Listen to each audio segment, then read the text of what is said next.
Miss Emma Banwa, parents, teachers, my dear co-graduates, a pleasant morning. Today, we are celebrating the success of the fruitful end of our elementary education and the beginning of the new chapter in our school life. I know that all of us are in mixed emotions, but this is the time to rejoice for what we able to finish and accomplish something that we can be proud of.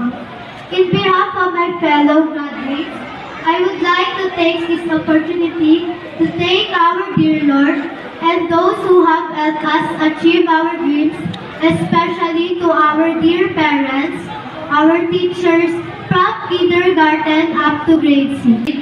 Based from the experience and trainings we had undergone from our alma mater. My dear co-graduates, the first step has been successful. The journey is long with laden with tours, but our accomplishments in this school are very rewarding. Our 6 years in elementary are those what made us who we are now. Our graduation today is the first of the series of accomplishments we will surely achieve with the guidance of our parents. May we likewise instill the values and lessons that we have learned in life. Thank you, my fellow graduates. Congratulations to all and Godspeed.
Thank you so much, Mrs. Marina.